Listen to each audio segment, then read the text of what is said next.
शान हिंद साहिबा से मुल्तमिस हूँ कि वो तशरीफ लेकर के आए और अपने ख्यालात का इजहार करें। तालियां बजा करके इस्तेकबाल करें शान हिंद निहाल अहमद साहिब।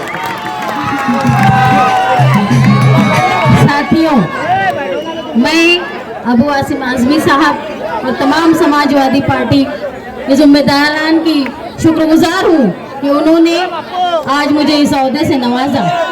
इस ओहदे के बाद मेरी पार्टी के साथ, मेरी पार्टी के जिम्मेदारान के साथ और शहर मालेगांव और न सिर्फ मालेगांव शहर बल्कि पूरी धूलिया मालेगांव कॉन्स्टिट्यूंसी के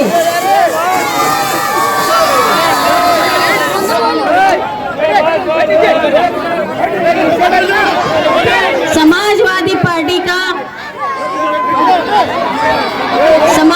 पार्टी का झंडा बुलंद रहे, ये करने की मैं कोशिश करूंगी। मैं यहाँ आप लोगों की शुक्रगुजार हूँ। अबू आसिम आज़मी साहब पूरे महाराष्ट्र के दौरे पर निकले हैं कि आने वाले इलेक्शन में किसी तरह भी शर पसंदों और दस्तूर को खतरे में डालने वाले हुक्मरां को खत्म किया जाए। तो हम भी मालेगांव शहर और धूलिया मालेगांव की तरफ से आपसे ये वादा करते हैं कि अगर आप अबू आसिम आज़मी साहब, अगर आप इस पार्लियामेंट्री हल्के में सेकुलर उम्मीदवार के साथ मिलकर अगर आप हमारी रहनुमाई करेंगे तो हम इस बात का वादा करते हैं कि धूलिया मालेगांव कॉन्स्टिट्यूंसी में हर हाल में ये बात याद रखो कि महाराष्ट्र की सबसे अच्छा जो इलाका है असेंबली का वो धूलिया मालेगांव है, जहां तकरीबन 27 से 30% सेकुलर वोटें हैं। और आज के वक्त में दस्तूर को बचाने की जिम्मेदारी, सबसे बड़ी जिम्मेदारी जो है वो अक़लियत की है और अक़लियत यहाँ बड़ी तादाद में है। मैं मालेगांव शहर की तरफ से आपको ये इस बात का वादा करती हूँ कि अगर आप सेकुलर उम्मीदवार की रहनुमाई करेंगे तो इंशाअल्लाह 3 लाख वोट से अगर मैं वादा करती हूँ, अगर 2 लाख वोट पड़ी तो 1,95,000 वोट उस नुमाइंदे को मिलेगी, उस उम्मीदवार को मिलेगी जिसकी तारीफ आप करेंगे। इसलिए आपसे मेरी दरख्वास्त है कि आने वाले इलेक्शन में आप इस पार्लियामेंट्री हल्के की रहनुमाई करें और आप लोगों ने मुझे इतनी बड़ी जिम्मेदारी दी। मैं इस बात का वादा करती हूँ कि जिस तरह आप ऐवान में दबे कुचले लोगों की रहनुमाई करते हैं, जो आज मालेगांव शहर और पूरा महाराष्ट्र, आज ये हालत हो गई है महाराष्ट्र की क्या पूरे हिंदुस्तान की 2014 के बाद कि जुल्म के खिलाफ कोई बोलने वाला नहीं है। लेकिन महाराष्ट्र के लिए खुशनसीबी की बात यह है कि अबू आसिम आज़मी जैसा एक कायद मौजूद है जो तुम्हारी तकालीफ को दबे कुचले अक़लियत के रहनुमाई के लिए आवाज उठाता है। ये हमारे लिए शर्फ की बात है। इंशाअल्लाह हम पार्टी को आगे बढ़ाने की पूरी कोशिश करेंगे। बहुत शुक्रिया। अब कायदे मोहतरम शहर महाराष्ट्र का इंट्रोडक्शन कराने की जरूरत नहीं है। अगर आप बैठे हैं तो मैं सिर्फ एक शेर पढ़ करके अबू आसिम आज़मी साहब को दावत देने जा रहा हूं और इस बात का ऐलान करने जा रहा हूं कि हालांकि ये बर वक्त कहानी नहीं लिखती, तारीख कभी खून को पानी नहीं लिखती। हालांकि ये बर वक्त कहानी नहीं लिखती। भाई आप बैठ जाए, वहां से आवाज आ रही है कि आप हट जाएं यहाँ से, उन लोगों को नजर नहीं आ रहा है, फट जाएं यहाँ से। हालांकि ये बर वक्त कहानी नहीं लिखती, तारीख कभी खून को पानी नहीं लिखती। मैं इसलिए जिंदा हूँ, ये इसलिए जिंदा है कि ये बोल रहा है, दुनिया किसी गूंगे की कहानी नहीं लिखती। तालियां बजा करके अपने कायद का, शहर महाराष्ट्र अबू आसिम आज़मी साहब का इस्तेकबाल करें।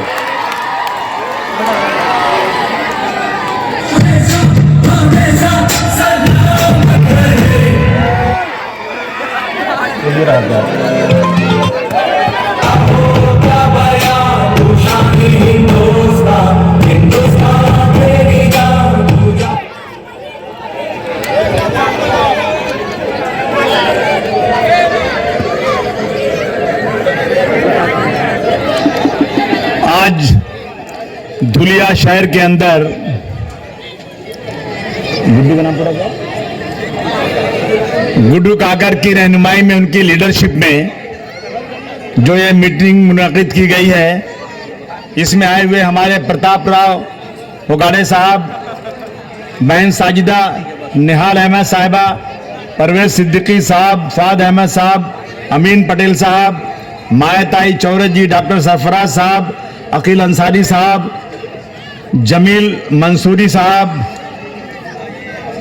शान हिंद साहिबा, एडवोकेट इमरान साहब और यहाँ मौजूद तमाम समाजवादी पार्टी के साथियों, एक बड़ी तादाद में मेरे सामने बैठे इस इलाके के नौजवान साथियों, घरों में बैठी बाइज्जत मेरी पर्दा नशीन माओ और बहनों, अस्सलाम वालेकुम। दोस्तों, हंगामा खड़ा करना मेरा मकसद नहीं, हंगामा खड़ा करना मेरा मकसद नहीं, मेरी कोशिश है कि सूरत बदलनी चाहिए। मेरे सीने में ना सही तो तेरे सीने में सही, हो कहीं भी आग लेकिन आग जलनी चाहिए। नौजवान साथियों, मुझे यहां मैं 1947 में तो पैदा नहीं हुआ था, लेकिन हम आज हिस्ट्री की किताबें पढ़ते हैं तो आजादी की लड़ाई में हमारे बुजुर्गों ने बहुत बड़ी कुर्बानी दी। अफसोस के साथ जो आज बैठे हैं सत्ता में, ये अंग्रेजों के तलवे चाटने वाले हमसे आज वफादारी का सर्टिफिकेट मांगने बैठे हैं। जिन्होंने जान देकर मैकदे की आबरू रख ली, जिन्होंने जान देकर मैकदे की आबरू रख ली, वही अब कतरे कतरे के लिए तरसाए जाते हैं। दोस्तों, 1947 में जब ये मुल्क आजाद हुआ, एक तरफ पाकिस्तान बना, एक तरफ हिंदुस्तान बना। उसके पहले जंग आजादी में हिंदू और मुसलमान कंधे से कंधा मिलाकर लड़ाई लड़ रहे थे। और जिस दिन ये अंग्रेजों की चाल थी कि यहां हिंदू और मुसलमानों को कैसे लड़ाया जाए, इन्होंने हमारे कुछ लोगों के बोलने पर हिंदुस्तान और पाकिस्तान के नाम से बंटवारा कर दिया।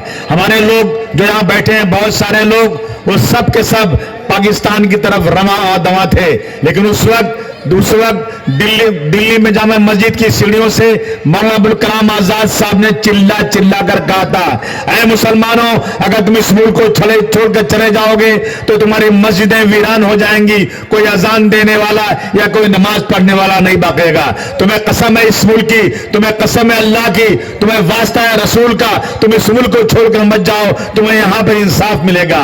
तुम्हें कसम है ताजमहल के हुस्न की, तुम्हें कसम है लाल किले की दीवारों की, तुम्हें कसम है जामा मस्जिद के मीनारों की, तुम रुक जाओ यहां पर, तुम्हें इमदाद नहीं, तुम्हें यह हक दिया जाएगा। आज हम उसी मुल्क के अंदर कहते हैं कि बदन में सारा लहू ईमान वाला है, मगर जालिम समझता है कि पाकिस्तान वाला है। हम सब इस मुल्क के लिए अपनी जान देने को तैयार हैं, लेकिन आज इस मुल्क में क्या हो रहा है? मौलाना अबुल कलाम की आजाद पर रुकने वाले लोग, ये जितने यहां बैठे हैं ना, इसमें से बहुत सारे लोग ऐसे हैं जो 1857 की गदर में उत्तर प्रदेश में जब बहुत ज्यादा जुल्म ज्यादती हो रही थी, लड़ते हुए बहुत शहीद हो गए, और बहुत सारे यूपी से निकल कर आए, मालेगांव में, धुलिया में और भिवंडी में जाकर बैठ गए। सही बात है कि नहीं? बात सही है। इनके पुरखे जो हैं सब यूपी के रहने वाले हैं। ये उस वक्त पाकिस्तान जा सकते थे, लेकिन उन्होंने लड़ाई लड़ी यहां पर, और आज ये जुल्म ज्यादती का शिकार हो रहे हैं। इसी धुलिया के अंदर मुझे अच्छी तरह याद है, एक फसाद हो गया था, गोली चली थी, और पुलिस ने जो गोली से मारा था लोगों को, जो फिरका परस्तों ने यहां जलाया था, मैंने अपनी आंखों से आकर देखा था। यहां पर मुख्यमंत्री थे उस वक्त, ये अपने पृथ्वीराज चौहान साहब आए थे यहां पर, यहां ऐलान करके गए थे। यहां याद होगा, कहां है अपना अमीन पटेल साहब, कहा था उसने 6-6 लाख रुपया एक लोगों को दिया जाएगा। किसी को मिला 6 लाख रुपया? आज तक किसी को नहीं मिला। और जो घायल है उनको 3 लाख दिया जाएगा, कुछ लोगों को इलाज के लिए 50,000 दिया जाएगा, लेकिन किसी को 1 रुपया आज तक नहीं दिया गया। दोस्तों, आज क्या हो रहा है देश के अंदर? देश के अंदर आज हमने पाकिस्तान मुर्दाबाद बोला और हमने हिंदुस्तान जिंदाबाद बोला। इसी हिंदुस्तान में हम आजादी के बाद सबसे पहला हमारे साथ जो दोगलापन, जो बेईमानी हुई, बाबरी मस्जिद के अंदर कहा गया रात को कि यहां पर रामलल्ला प्रकट हो गए हैं। कोई प्रकट नहीं हुए थे। अगर उस वक्त के लीडरान ये जवाहरलाल नेहरू साहब ये तय कर लेते कि इन मूर्तियों को बाहर निकाल दो और यहां फसाद बर्बाद न होने पाए, लेकिन निकाला नहीं किसी ने। अभी एक फैसला है सुप्रीम कोर्ट का, चीफ जस्टिस ऑफ इंडिया, जो सुप्रीम कोर्ट के सबसे बड़े जज होते हैं, जब उन्होंने फैसला लिखना शुरू किया तो उन्होंने कहा कि बाबरी मस्जिद के अंदर रात को मूर्तियां रखना एक क्राइम था, एक गुनाह था, एक गुंडागर्दी थी। उन्होंने कहा कि पूरी इंक्वायरी हो गई, लेकिन बाबरी मस्जिद के नीचे ऐसा कोई निशान नहीं मिला, ऐसी कोई प्रूफ नहीं है, इसका कोई एविडेंस नहीं है कि मंदिर तोड़ के कोई मस्जिद बनाई गई हो। और बताइए दुनिया के लोग, आप सब मजहबी लोग हैं, आप जानते हैं अच्छी तरह से, क्या कोई मंदिर तोड़ के मस्जिद बनाई जाएगी तो उसे इस्लाम कबूल करेगा? कभी नहीं कबूल कर सकता। मैं इन फिरका परस्तों को बता दूं कि किसी की एक इंच जमीन भी नाजायज लेकर कभी मुसलमान अब मस्जिद नहीं बना सकता। अगर बनाया तो उसे मस्जिद कबूल नहीं किया जा सकता। मुगलों के जमाने में कैसे ये हो सकता था कि मूर्ति तोड़ के मंदिर तोड़ के मस्जिद बनाई गई? जज साहब ने खुद कह दिया कि मंदिर तोड़ के मस्जिद नहीं बनाई गई, इसका सबूत नहीं है। उसके बाद उन्होंने कहा कि उसमें मूर्ति रखना एक क्राइम था, एक गुंडागर्दी थी। उसके बाद फिर कहा उन्होंने, दूसरा जजमेंट लिखा। कितनी तालियां हमने बजाई कि साहब देखिए जज साहब कितने आदमी हैं, कितने अच्छे आदमी हैं, ये आस्था के नाम पर, किसी विश्वास के नाम पर फैसला नहीं करेंगे, ये सच्चाई बोल रहे हैं। उन्होंने कहा 6 दिसंबर 1992 को बाबरी मस्जिद शहीद की गई, वो भी एक गुंडागर्दी थी, एक क्राइम था, एक क्रिमिनल एक्टिविटी थी। हमने और तालियां बजाई। मगर बाद में क्या हुआ? जज साहब ने बाद में कहा कि इस देश की अवाम मेजॉरिटी ये चाहती है कि वहां पर मंदिर बना दी जाए। वहां मंदिर बन गई, हमने चुपचाप उसको मान लिया। लेकिन मुझे बताइए कि संविधान में कहां ऐसा लिखा हुआ है कि मेजॉरिटी जो चाहेगी वही फैसला होगा? हमारा भारतवर्ष का संविधान कहता है एक तरफ 500 लोग हों, बहुत अमीर लोग हों, बहुत बड़े लोग हों, और एक तरफ एक गरीब आदमी हो जिसके पैर में चप्पल नहीं हो, और अगर कोर्ट में जाएगा फैसला, अगर सच्चाई होगी तो 500 अमीर लोगों के खिलाफ एक गरीब आदमी के फेवर में फैसला होगा। यह मेरे देश का संविधान कहता है। और जज साहब कहते हैं कि यह फैसला जो है मेजॉरिटी के ऊपर किया जा रहा है, आस्था पे नहीं किया जा रहा है। किसके पास जाए बात करने को? क्या हो रहा है देश में आज? हद हो चुकी है दोस्तों, हद हो चुकी। देश बर्बादी के कगार पर खड़ा हो चुका है। फिरका परस्ती अपने उरूज पर है। अभी आपने देखा होगा थोड़े दिनों पहले एक आफ्ताब नाम का शख्स, आफ्ताब पूनावाला नाम का शख्स ने एक लेडी को काट के फ्रीज में डाल दिया था। क्या नाम था लेडी का? श्रद्धा वालकर। एक नया फैशन चला है आजकल कि कोई भी आदमी बिना शादी की औरत के साथ रह सकता है। ये हरामकारी है कि नहीं भाई? बिना शादी के किसी औरत के साथ रहना और ये कहना कि ये लिविंग रिलेशन है, ये क्या होता है भाई? नई चीज निकल के आई है। 18 साल की उम्र में शादी नहीं कर सकते। शादी करेंगे आप 21 साल की उम्र में, उसके पहले शादी करोगे तो जेल हो जाएगी। लेकिन बालिग 18 साल होने के बाद किसी भी लेडी के साथ बिना शादी के लिविंग रिलेशन में रह सकते हैं। यही पूना वाले ने किया था। और जब कुछ झगड़ा हो गया होगा आपस में तो उसने उसको काट के फ्रीज में डाल दिया। यहां के फिरका परस्तों ने पूरे महाराष्ट्र में नंगा नाच नाचा। सकल हिंदू समाज आक्रोश रैली सुना था कि नहीं आप लोगों ने? बोलिए, सकल हिंदू समाज आक्रोश रैली। किस चीज का आक्रोश? का एक मुसलमान ने हिंदू लड़की को काट के फ्रीज में डाल दिया।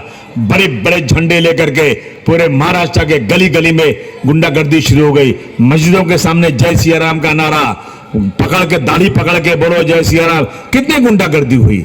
हमने जाकर मुख्यमंत्री से बात किया कि बुलाइए उन लोगों को, बुलाइए मुसलमानों के लीडरों को, हम बैठ के बात करेंगे क्या नाटक चल रहा है, कौन सा गुनाह हुआ है। जब इंक्वायरी हुई ना तो पूना वाला, आफ्ताब पूना वाला मुसलमान नहीं था, वो पारसी था। और आपने मुसलमानों को बर्बाद कर दिया इसके नाम पर।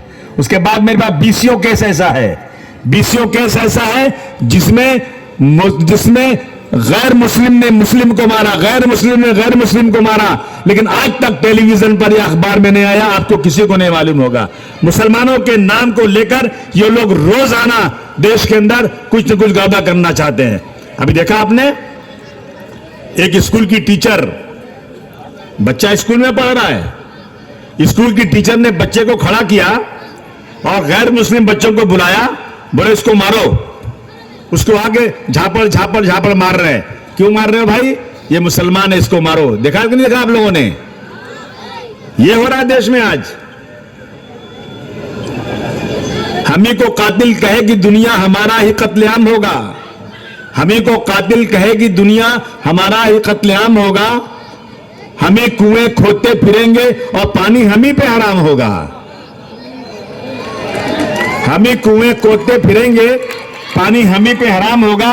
अगर यही ज़हनियत रही तो मुझे ये डर है, अगर यही ज़हनियत रही तो इस सदी में ना कोई अब्दुल हमीद होगा, ना कोई अब्दुल कलाम होगा। फिर उसके बाद एक पुलिस वाला, पुलिस के लोग हमारी सिक्योरिटी के लिए होते हैं, रेलवे में हमारी सिक्योरिटी के लिए जाते हैं। एक पुलिस वाले ने बंदूक उठाया, डिब्बा खोला, हैदराबाद का एक दो लोग बैठे थे, जो हैदराबाद के सेठ जी थे ना, उनको दाढ़ी नहीं थी, और उनके साथ उनका काम करने वाला था ना, उसको दाढ़ी थी। जब अंदर घुसे ना तो सेठ जी को धक्के मार के साइड कर दिया, समझा कि ये शायद मुस्लिम नहीं है, इनकी निशान को शक्ल देख के मुसलमान नजर नहीं आते। ये आगे बढ़ के उस दाढ़ी वाले को बाहर निकाला, बाहर निकाल के सीधा गोली मार दिया उसको, 3 लोगों को गोली मार दिया।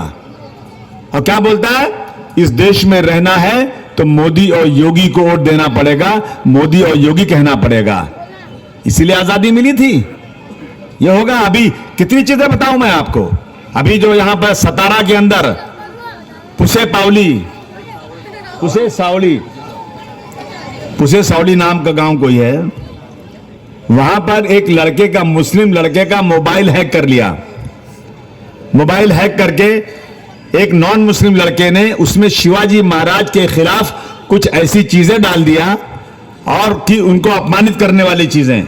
और उसके बाद क्या हुआ, 1000 लोग लगता है कि इंतजार में बैठे थे। इन्होंने गांव पे हमला करके तहस नहस कर दिया, इतना मारा लोगों को, लूटा फाटा, वहां पे घर जलाए। एक आदमी जो है नूरुल हसन शिकालगर नाम का इंजीनियर, नया नया बना था, मस्जिद में नमाज पढ़ रहा था, मस्जिद में घुसकर उसका कत्ल कर दिया गया।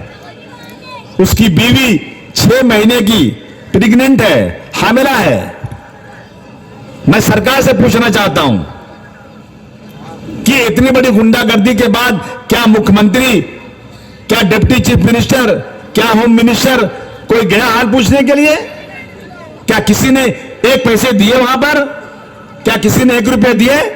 इसी तरह से उत्तर प्रदेश के अंदर ज़ियाउल हक नाम के एक ऑफिसर को एक भीड़ के अंदर गोली लग गई थी। अखिलेश यादव ने उस ऑफिसर ज़ियाउल हक की बीवी को बुलाया और उसको 25 लाख रुपए का हर्जाना दिया। और लोगों ने कहा कि अखिलेश भाई, आपने जो उसकी बीवी को दिया है ना, ये अपने ससुर वगैरह को पैसे नहीं देगी। अखिलेश यादव ने दोबारा 25 लाख रुपया उनके परिवार को दिया। तालियां बजाइए आप लोग इस बात के ऊपर। एक वो सरकार थी। और उसके बाद मैं महाराष्ट्र की सरकार को इस माइक से बताना चाहता हूं कि 25 लाख रुपया उसकी बीवी को, उसके वालिदैन, उसके ज़ियाउल हक के वालिद को, और उसके बाद उसकी बीवी को एक शानदार नौकरी और उसको एक बंदूक लेके सिक्योरिटी दिया। ये उत्तर प्रदेश की सरकार ने किया था दोस्तों। यहां क्या हो रहा है आज? हम लगता है कि मुसलमान कीड़ा मकोड़ा हो गया है, उसकी तरफ कोई देखने को तैयार नहीं है। आज हम लोग यहां आए हैं और आपसे बात करेंगे। इलेक्शन आने वाला है, हम इलेक्शन में किसको वोट दें? कौन है हमारा? अगर मैं पिछले 2-3 फसादात हुए मालेगांव या धुलिया में, उसकी बात करूं तो सरकार कांग्रेस की थी, कांग्रेस से कोई मदद नहीं किया। अगर मैं कहूं कि कांग्रेस की सरकार में 1992 का फसाद हुआ था, 2500 लोग मारे गए, 2,500-3 हजार करोड़ का नुकसान हुआ। उसके बाद एक कमीशन बैठा, श्री कृष्णा कमीशन। उस कमीशन में सारे हालात लिखे हैं। कांग्रेस की सरकार थी, कहा कि हम कमीशन को लागू करेंगे। आज तक कांग्रेस की सरकार ने कमीशन लागू नहीं किया। मैं आपसे बताऊं कि सिमी नाम की एक संगठन अलीगढ़ मुस्लिम यूनिवर्सिटी में बनाई गई थी 1970 में। सिमी का नाम लेना, समझ लेना कि कोई आतंकवादी का नाम लेना है। कोई गरीब आदमी का नाम लेगा ना तो उसको उठाकर जेल में डाल देंगे। और सिमी पर प्रतिबंध लग गया, उनके सारे लोगों को जेल भेज दिया गया। बहुत साल से मुकदमा चला। लेकिन दोस्तों, दिल्ली की अदालत ने, एक गैर मुस्लिम जज, लेडी जज ने 252 पेज का जजमेंट दिया और कहा कि सिमी के खिलाफ एक भी ऐसा सबूत नहीं है कि मैं इसके ऊपर और आगे जाकर इसको मैं कह सकूं कि इसके ऊपर जो है बैंड लगाया जाए। इसका बैंड आज से हटा दिया जाए, सिमी के लोगों को रिहा किया जाए, उनको अपना काम करने दिया जाए। दिल्ली में उस वक्त हमारे मिनिस्टर थे सलमान खुर्शीद साहब, जो इसके मिनिस्टर थे, लॉ मिनिस्टर थे। सरकार का ऑर्डर हुआ कि तुरंत जाकर अपील दाखिल कर दो सुप्रीम कोर्ट में। उस दिन से सुप्रीम कोर्ट में अपील दाखिल हो गई, आज तक सिमी का केस बोर्ड पे नहीं आया और सिमी संगठन को बंद कर दिया गया। उसी के सामने आरएसएस पे बैन लगा था फसादात के बाद। जब आरएसएस पे बैन लगा तो आरएसएस में गई हाई कोर्ट में, और हाई कोर्ट ने कहा कि आरएसएस पे बैन लगाना वो गलत है, खोल दिया जाए। कांग्रेस के लोगों ने तालियां बजाकर स्वागत किया और अपील में सुप्रीम कोर्ट नहीं गए। फर्क क्या है दोनों में? और हम जो है, जब जुल्म ज्यादती होती है तो हम तो समझते हैं ये मुसलमान जाएगा कहां, वोट हमको ही देगा। ये हालात देश के आज हैं दोस्तों। इसलिए मैं आज आपसे कहने आया, खुल के आपसे बात करने आया हूं कि हम कोई बदुआ मजदूर रहे किसी के।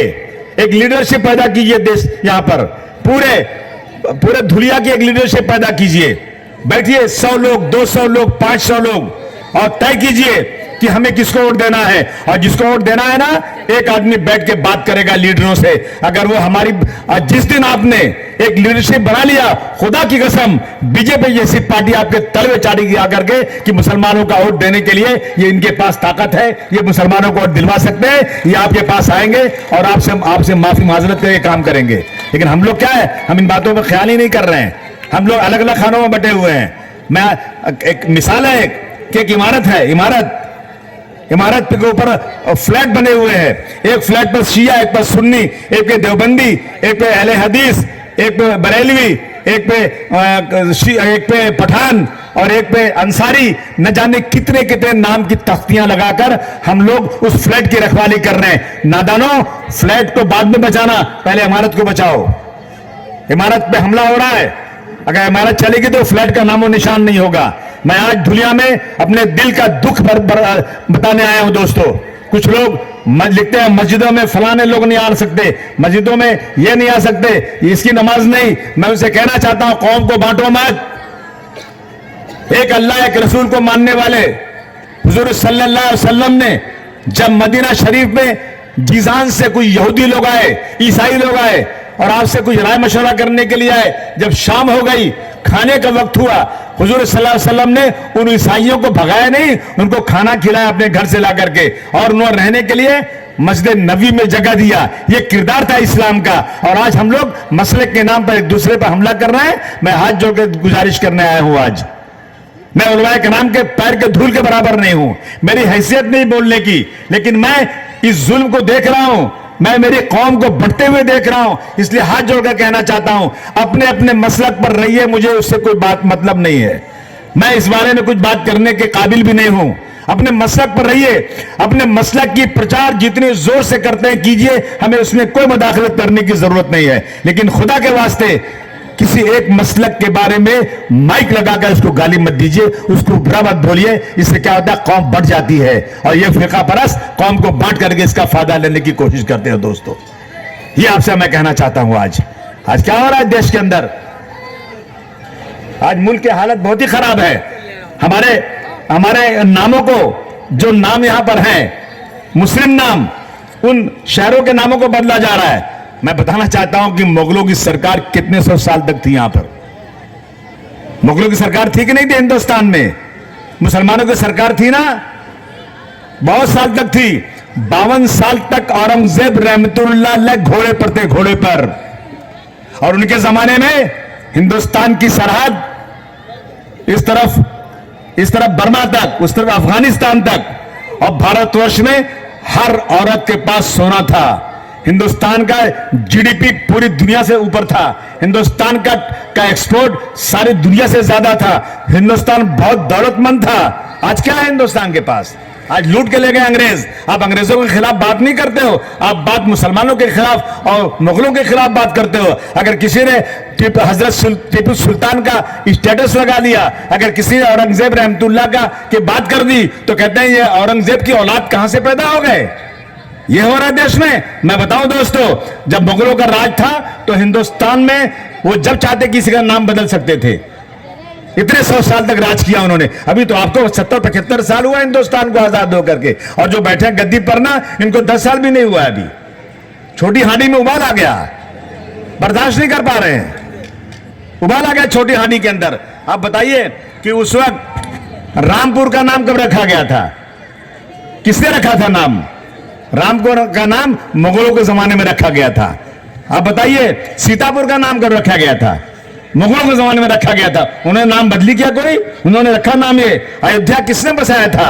अयोध्या बसाने वाले वो भी मुगल ही थे, उन्होंने बसाया था।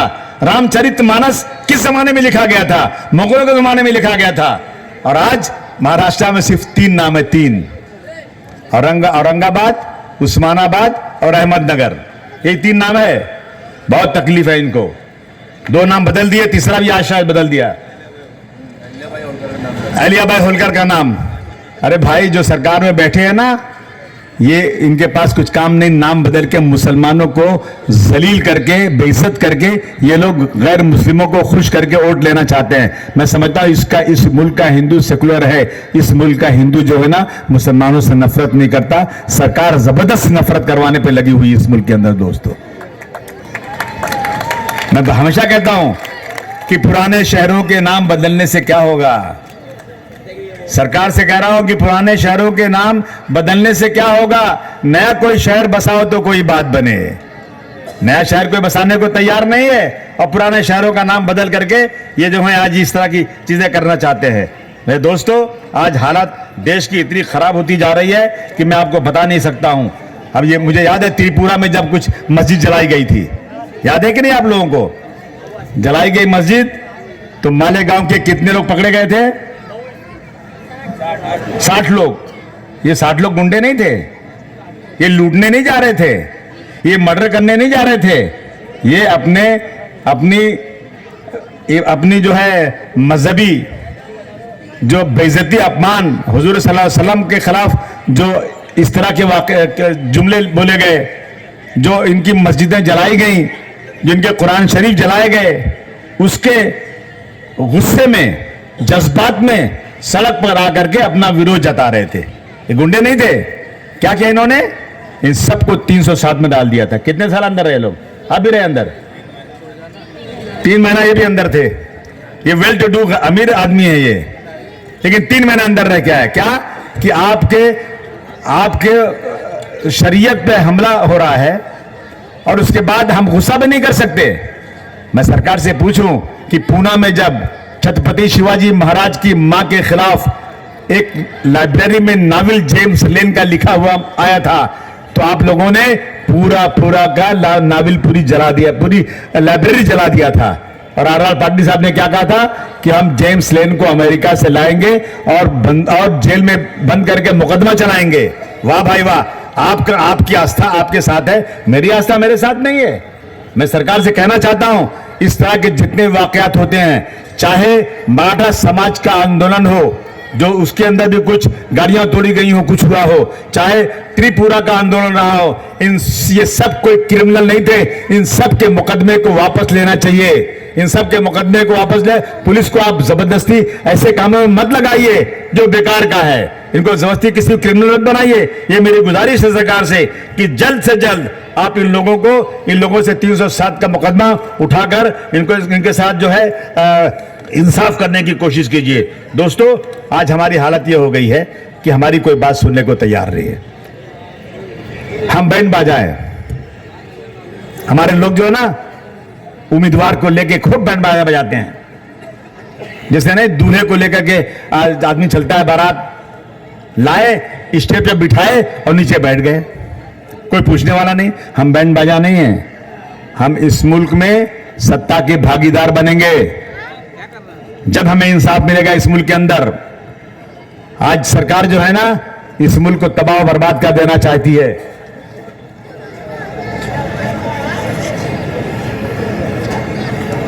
किसानों की आत्महत्या, एक तरफ फिरका पस्ती अरूज पे, एक तरफ किसान, एक साल में 3000 किसानों की खुदकुशी हुई है महाराष्ट्र में।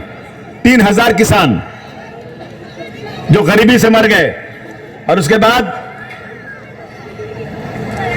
लव जिहाद के नाम पर चारों तरफ गुंडागर्दी हो रही है, इंसाफ नहीं मिल रहा है। और ये सरकार मस्ती में है, बिल्कुल मस्ती में। पिछले 5 सालों में 5 सालों में पिछले 14 लाख करोड़ रुपया इन्होंने माफ कर दिया कारपोरेट का। हम धुलिया, मालेगांव, भिवंडी, इचलकरंजी के लिए हम इनसे मांग रहे हैं कि बैंकों में छोटा छोटा कर्ज दो, ताकि धुलिया जाके ये बुनकर लोग जो हैं अपने माल को खुद बना करके बेचकर पैसा कमा सकें। ये किसी साहूकार का माल लाकर बनाकर उनको कपड़ा ना देना पड़े।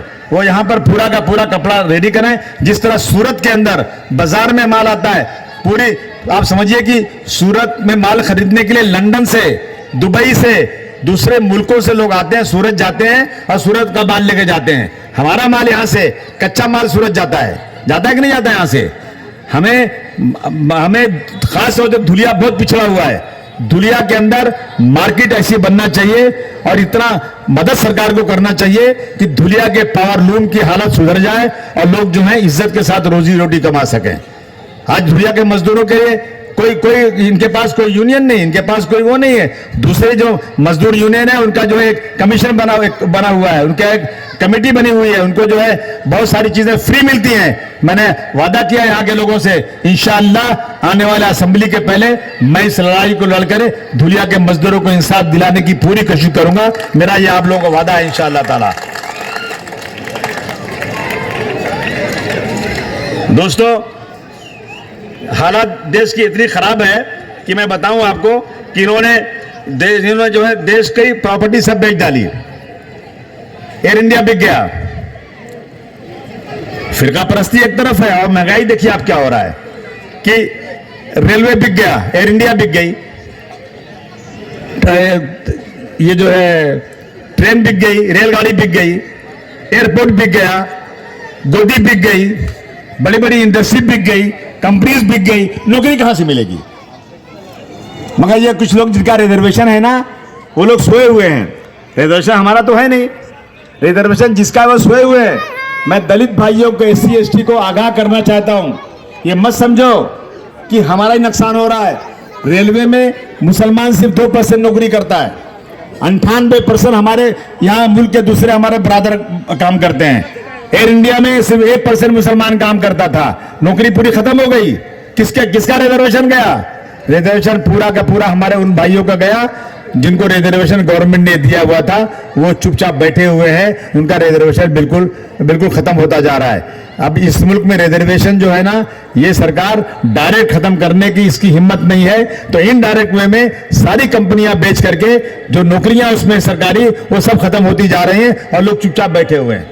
इसलिए मैं आज आह्वान करना चाहता हूं, देश के संविधान को बचाना बहुत ही जरूरी है। ये लोग देश के संविधान के टुकड़े कर देना चाहते हैं, देश को बर्बाद कर देना चाहते हैं। आज देश के ऊपर कर्ज जो है 67 सालों में, सुनिए, पिछले 67 सालों में मुल्क पे कर्ज था 55 लाख करोड़। कैलकुलेटर में लिखोगे आएगा नहीं, गिनती में लिखना चाहते हो लिख नहीं पाओगे। कितना? 55 लाख करोड़ 67 सालों में। और अभी 9 साल और मिला दो और 67 साल मिला दो तो 205 लाख करोड़, यानी जितना 67 सालों में हुआ था उससे 4 गुना जो है ना 9 सालों में देश पे कर्ज हो गया। इसका ब्याज भरना पड़ता है। आपने बीच में देखा था कि नहीं देखा था, ये श्रीलंका के हालात टीवी पे देखा था कि नहीं देखा था? क्या देखा था कि लोग घुस करके ना प्रेसिडेंट के घर में, उनके बेडरूम तक घुस के सब कब्जा कर लिए, सब नंगा करके मार रहे थे मंत्रियों को। कुछ मिल रहा खाने के लिए, महंगाई इतनी हो गई थी कि बर्बाद हो गया था पूरा। अल्लाह न करे इसी तरह से कर्ज में डूबेंगे हम लोग ना, तो हमारे यहां भी ये हालत हो सकती है कल। ये हालत है देश की आज। एक तरफ देश कर्ज में डूबता जा रहा है, आप कर्ज ले रहे हैं, दूसरी तरफ हमारे मुल्क के बड़े बड़े लोग मुल्क को छोड़कर दूसरे मुल्क में जा रहे हैं। इसके पहले आपने कभी नहीं सुना होगा कि मुल्क के बड़े व्यापारी अपना इंडियन पासपोर्ट जमा करके दूसरे मुल्कों के शहरियत के लिए करोड़ों करोड़ रुपया उस मुल्क में जाकर दे और वहां के शहरियत लें। ये कभी नहीं सुना होगा आप लोगों ने, लेकिन आज ये हो रहा है इस देश के अंदर। महंगाई बुरी तरह बढ़ रही है और हमारी सरकार कहती है कि हमने 25% गरीबी की रेखा से ऊपर उड़ गए 25% लोग। आज भी सरकार का यह दावा है कि हम 80 से 82 करोड़ लोगों को राशन दे रहे हैं। किसको राशन दे रहे हैं? गरीबों को। तो जो 80 से 82 करोड़ लोग आज भी गरीबी रेखा में हैं, तो फिर देश तरक्की कहां कर रहा है? कैसे देश तरक्की कर रहा है? और हम लोग चुपचाप बैठे हैं। दोस्तों, हमें पूरी ताकत के साथ जुल्म के खिलाफ आवाज उठाना है और इस मुल्क में जो हमारा संविधान है, उस संविधान की इज्जत करना है, उस संविधान को संभालना है, उसके लिए लड़ाई लड़ना है। डॉक्टर राम मनोहर लोहिया कहते थे कि जब सड़क सुनसान हो जाती है, सड़क पर कोई निकलता नहीं, सड़क पर कोई एहतजाज नहीं करता, तो सांसद आवारा हो जाता है, संसद में अपनी मनमानी शुरू हो जाती है। आज कोई भी नेता सड़क पर उतरने को तैयार नहीं है। मोदी जी कहते हैं कि 400 पार। कैसे मालूम हो गया उनको? 400 पार जाएंगे तो मालूम कैसे? तो मेरी राय है मोदी साहब को कि आप 400 पार जा रहे हैं ना, तो लोग कह रहे हैं कि ईवीएम क्या उसमें कुछ ना कुछ घोटाला है। तो आप एक काम कर दीजिए, आप प्रधानमंत्री हैं, आपके हाथ में पूरी मशीनरी है। आप 400 पार जा रहे हैं ना, तो अपने ऊपर उंगली उठाने वालों को अगर बंद करना चाहते हैं ना, तो आप ईवीएम को उठाकर फेंक दीजिए और बैलेट पे इलेक्शन कराइए। जब बैलेट पे इलेक्शन कराएंगे और 400 पार तो जा ही रहे हैं आप, फिर इस देश का एक व्यक्ति भी ये नहीं कह सकता कि ईवीएम की गड़बड़ी है। बराबर है कि नहीं बराबर है? बंद कर दीजिए ईवीएम। मुझे नहीं मालूम ईवीएम में गड़बड़ी होती है कि नहीं होती है, लेकिन मुझे मालूम है कि जिन्होंने ईवीएम बनाया, जो आज बहुत ही तरक्की याफ्ता मुल्क हैं, उन लोगों ने ईवीएम इस्तेमाल करना बंद कर दिया। तो पागल है क्या वो लोग? जिन्होंने बनाया, जिन्होंने इजाद किया, वो बंद कर दिया और आप इस्तेमाल कर रहे हैं। जब इस देश की जनता ये कहती है कि हमें लगता है कि ईवीएम में गड़बड़ी है, उसकी वजह से जीत रहे हैं, हमें ऐसा लगता है कि 400 पार का नारा देने वाले इसी बेस पे नारा दे रहे हैं, इसी बेस पे उनको इत्मीनान है कि 400 पार करेंगे कि शायद ईवीएम में कुछ गड़बड़ी कर दें। तो इसलिए न रहे बांस न बजे बांसुरी, खत्म कर दीजिए ईवीएम को, आप बातें खत्म हो जाएगी। तो इसलिए हम आपसे आज आए हैं कहने के लिए। दोस्तों, 2-3 चीजें हमें बहुत जरूरी आप लोगों से कहना है आज, कि हालात कैसे सुधरेंगे। हालात सुधर सकते हैं, सुधरने का तरीका है। हमें कहा गया है कि जहां 2 लोग हैं, एक को अमीर बना लो। कहा गया कि नहीं कहा गया है? बोलिए। 2 लोग हैं, एक को अमीर बना लो। और उसके पहले बताऊं मैं आपको, मौलाना अली मियां नदवी इस देश के बहुत जय्यद आलिम थे। अली मियां नदवी साहब ने कहा है कि इस मुल्क का पूरा मुसलमान 100%, 100% मुसलमान 5 वक्ता जमात का नमाजी बन जाए। इस मुल्क का 100% मुसलमान, 100% मुसलमान तहज्जुद गुजार बन जाए, तो भी अगर उसके अंदर सियासी शऊर पैदा नहीं होगा, तो याद रखना ऐसा भी वक्त आ सकता है कि 5 वक्त की नमाज भी मुयस्सर नहीं होगी। यह अली मियां नदवी साहब का कहना है।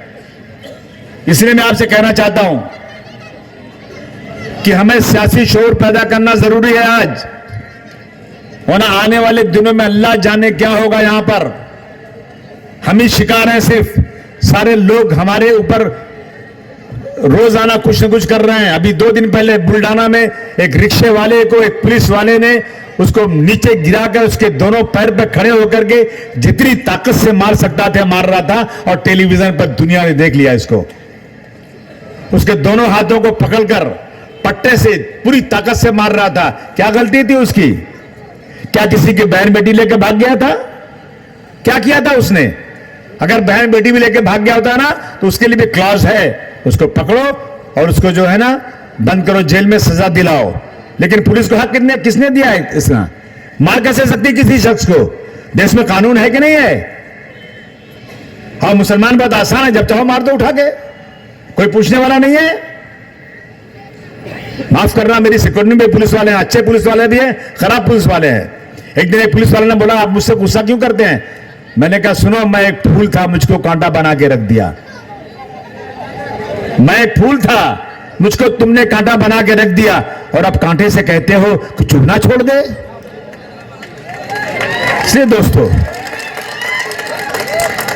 हम भी इस मुल्क में इज्जत की जिंदगी गुजारना चाहते हैं।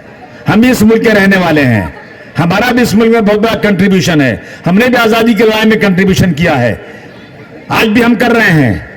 लेकिन आज जो है ना हमारे साथ जुल्म ज्यादती हो रही है। इसलिए मैं आपसे कहना चाहता हूं, आज जिस कौम में सुबह से शाम तक 5 बार आजान होती है कि आओ कंधे से कंधा मिलाकर खड़े हो जाओ, एक साथ रहो। सुबह फजर की नमाज में आओगे, अगर कोई शख्स नहीं आया ना तो पूछो क्या बात है, बीमार है क्या, क्या हालत है, इसीलिए सुबह बुलाया जाता है और साथ में रहने के लिए कहा जाता है। और 5 वक्त की नमाज एक मस्जिद में होती है, जुमा की नमाज एक बड़ी मस्जिद में होती है, ताकि ज्यादा लोगों से आपकी मुलाकात हो जाए और उनसे हाल चाल मिल जाए।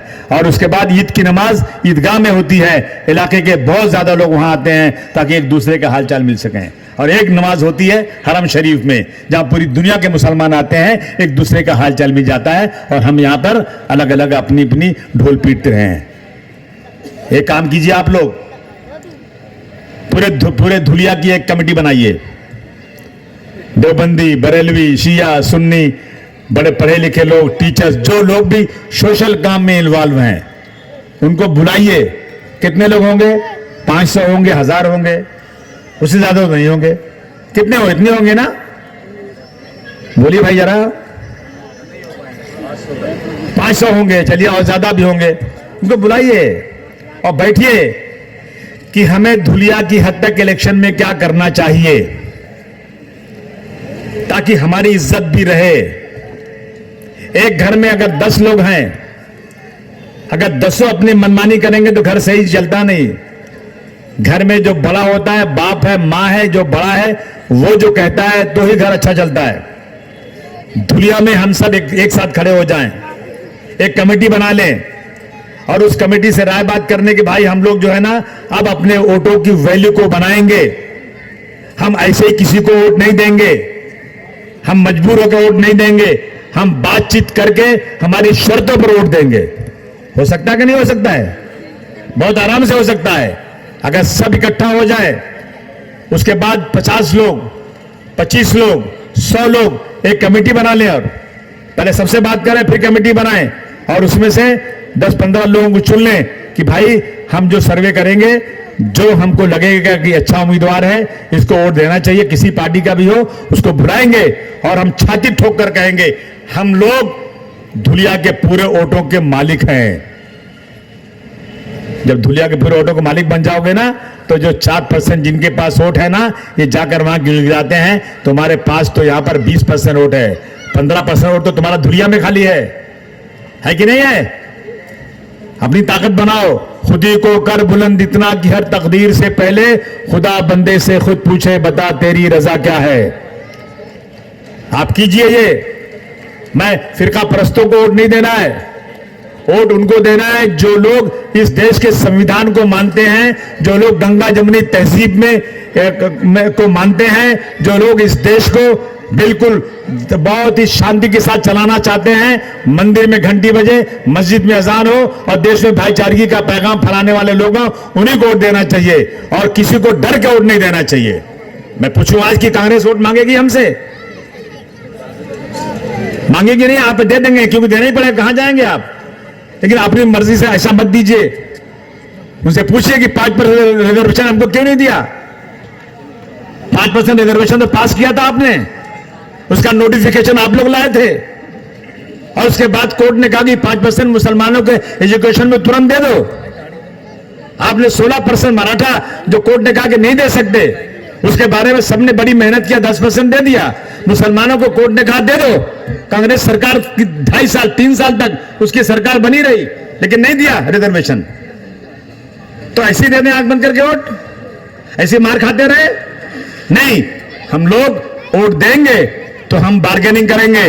हमारा लीडर जो धुलिया का होगा वो सियासी लीडर नहीं होगा, हमारा लीडर धुलिया में वो होगा जो सबके सुख दुख में खड़ा होता होगा, जिसको किसी वोट की जरूरत नहीं है, उसे सिर्फ और सिर्फ अपने धुलिया की फलाह बहबूद के लिए काम करना होता है। ऐसा आदमी खड़ा होगा, इंशाअल्लाह ताला हमारी फतह होगी और हमारे सामने आकर गिड़ा के वोट मांगेंगे, हम उसे लिखा पढ़ी करेंगे, उसके बाद वोट देंगे। बोलो आप ऐसा कर सकते हो नहीं कर सकते हो? हाथ उठाकर बोलो मुझे धुलिया वालों आप। खुदा कसम अगर आपने ये किया ना तो बहुत अच्छा हो जाएगा। अरे रुको बच्चों, तुम लोग, एक बात आखिर में कहना चाहता हूं जो बहुत जरूरी है, सुन लीजिए आप। ए बच्चा, प्लीज मेहरबानी करके सुनिए, वोटर लिस्ट में नाम सब लोग अपना डलवा दीजिए। 18 साल की उम्र के शख्स का जितने लोग हैं उन सब का वोटर लिस्ट में नाम हो जाना चाहिए। मैं यहां पढ़े लिखे लोग नौजवानों से कहना चाहता हूं, एक एक घर में जाओ और चेक करो किसका नाम नहीं है, और जो लिस्ट आती है ना वो चेक करो, आपका नाम काट दिया जाएगा जानबूझ करके। जब लिस्ट आएगी पहले नाम चेक करो, तब जाकर के आराम से बैठो। और जब इलेक्शन आएगा ना तो हाथ जोड़ के कहना चाहता हूं, जिस दिन इलेक्शन होगा ना उस दिन घूमने मत जाना। ये हथियार है आपका, आने वाला दिन नहीं मालूम कैसा होगा। मैं आपको अभी से आगाह करना चाहता हूं, मैं समाजवादी पार्टी के लिए वोट मांगने नहीं आया हूं आपसे। आज मैं आज को बताने आया हूं कि आप अपना वोटर लिस्ट में नाम डलवाइए और आने वाले वोटिंग के दिन सभी लोग अपना अपना वोट दीजिए, 100% वोट दे दीजिए। जो लोग बाहर गए उनको बुला लीजिए, जिनका इंतकाल हो गया है ना उनका वोट फिरका परस्त जाकर दे देते हैं, जो बाहर चले गए ना उनका वोट भी वो लोग दे देते हैं, और हम लोग सोए रहते हैं। हम लोग 11 बजे जाते हैं। मुस्लिम इलाकों में क्या हो रहा है, रात को लड़के, नौजवान लड़के रात को ये दुकान पे, वो दुकान पे, वो नाके पे, वो जगह बैठे रहते हैं। फजर की नमाज हुई ना, अजान हुई तो बोले घर जाते हैं। अब ये बंद होना चाहिए।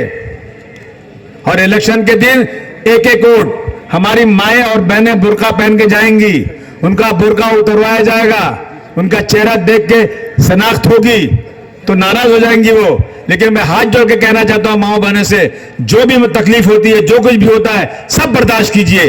4 घंटे लाइन में खड़े रहना, खड़े भी रहिए, लेकिन अपना वोट बिना दिए वापस मत आइएगा। मैं हाथ जोड़कर आपसे निवेदन और गुजारिश करना चाहता हूं दोस्तों, आपसे प्लीज मेहरबानी करके 100% वोट। हम बहुत बदनाम हो चुके हैं।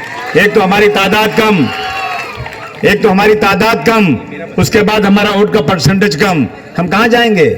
वोट बंटने मत दीजिए। उत्तर प्रदेश में समाजवादी पार्टी 2022 में इलेक्शन लड़ी थी, आपको पता है 3 करोड़ वोट मिला था। 3 करोड़, सिर्फ 3.5 लाख वोटों से समाजवादी पार्टी हार गई। अगर उत्तर प्रदेश में 2022 में 3.5 लाख वोट और मिल गया होता ना, तो समाजवादी पार्टी की सरकार होती ना, तो ये फिरका परस्तों की नानी याद आ जाती, पूरे देश में ये ढीले पड़ जाते, पता नहीं चलता। हमारे नौजवान खड़े हो जाते हैं, कहां कहां से पार्टियां आ जाती हैं, कोई 200, कोई 2000, कोई 3000 वोट ले लेता है, और हम 3 लाख वोट लेकर के हम 200, 300, 500, 1000 वोट से हार जाते हैं। ये हालत हमारी होती है। ये लोग जो वोट कटुआ लोग हैं ना, ये खुदा की कसम बीजेपी और फिरका परस्तों के पास जाकर इनसे पैसे लेकर आते हैं और खड़े होते हैं। इसलिए खड़े होते हैं कि हम जो वोट फिरका परस्तों को नहीं मिलने वाला है ना, वो हम थोड़ा सा ले लेंगे और उसी वोट से आप चुनकर आ जाओगे। इस बात का ख्याल करना बहुत जरूरी है। आखिर में एक बात कहना चाहता हूं, आजकल मुसलमानों को हिंदुओं के बीच में बदनाम करने की बहुत बड़ी साजिश चल रही है। मुसलमानों के बारे में ऐसी ऐसी बातें नौजवान बच्चों को सिखाई जा रही हैं कि वो हिंदू समझता है कि मुसलमान हमारे दुश्मन है। मैं एक बात पूछता हूं दुनिया वालों, हुजूर सल्लल्लाहु अलैहि वसल्लम को मानते हो कि नहीं? सभी हाथ उठा के बोलो, मानते हो कि नहीं? मैं गुस्ताखी कर रहा हूं, आपसे हाथ उठवा रहा हूं, लेकिन प्लीज उनके लिए जान दे सकते हो? आप बताइए, आप जान दे सकते हो उनके लिए? उनके कहे को मान सकते हैं हम लोग? अरे रुकना बच्चे लोग, तुम लोग तो हाँ कर रहा है, रुक जा रहा है। मैं बुजुर्गों से पूछता हूं, नौजवानों से पूछता हूं कि उनके कहे हुए कामों को पूरा करने की कोशिश कर सकते हो? जोर से बोलिए। उन्होंने कहा था कि अपने पड़ोसी के साथ अच्छा सलूक करो। और पड़ोसी कौन? 40 घर आगे 40 पीछे, 40 बाएं 40 दाएं, यानी 40 के सर्कल में जितने घर हैं ना वो पड़ोसी हैं। और अगर मुसलमान को इतना कुछ है कि वो इज्जत से खा सकता है, इज्जत से रह सकता है, लेकिन उसका पड़ोसी भूखा है, पड़ोसी कोई भी हो, किसी जात का भी हो, तो वो मुसलमान नहीं है। यहां तक कहा है, ये नहीं कहा कि गुनहगार है, ये कहा कि वो मुसलमान ही नहीं हो सकते। तो मुझे बताइए कि क्या धुलिया के लोग आज से काम कर सकते हैं? कर सकते हैं? कौन है? कौन बंद करने बोल रहा है? अच्छा, तो आप एक काम कर सकते हैं, आज के बाद आपके इलाके में 40 घर में जो भी हिंदू भाई आते हैं उनसे जाकर कह दीजिए आप कि आपको रात को खून की जरूरत पड़े, आपको रात को किसी काम की जरूरत पड़े, आप किसी गैर मुस्लिम को मत बुलाइए। हम मुसलमान हुजूर सल्लल्लाहु अलैहि वसल्लम के हुक्म मुताबिक आपके लिए अपनी बदन का खून देने को तैयार हैं। कर सकते हैं कि नहीं कर सकते हैं? जेनोसाइड यानी जेनोसाइड मतलब बहुत ज्यादा लोगों को मार देना। जेनोसाइड कमेटी जो अमेरिका में है उसका हेड कहता है कि भारतवर्ष जेनोसाइड की तरफ बढ़ रहा है। 8 कदम बढ़ चुका है, 4 कदम बाकी है। हिंदुस्तान में खून की नदियां बह जाएंगी। वो शख्स कहता है मैंने 5 मुल्कों के बारे में पहले पेशिंग गोई दी थी। 5 मुल्क में लाखों लाखों मुसलमानों को गोली से भून दिया गया, उनकी औरतों को रेप किया गया, बर्बाद कर दिया गया। वो कहता है कि मुल्क में हिंदुस्तान में भी इस तरह की चीज आने वाली है। तो पूछते हैं इसका हल क्या है? बोले इसका हल सरकार, और दूसरा हल यह है कि कुछ भी होता है कोर्ट का दरवाजा खटखटाओ, और दूसरे हम अपने हिंदू भाइयों के साथ अच्छे ताल्लुकात बनाएं और अपने बारे में अच्छी बातें करें, तो फिर ये चीजें खत्म हो सकती है देश के अंदर से। करेंगे काम आप लोग भाई? फिर एक बार बोलिए जोर से।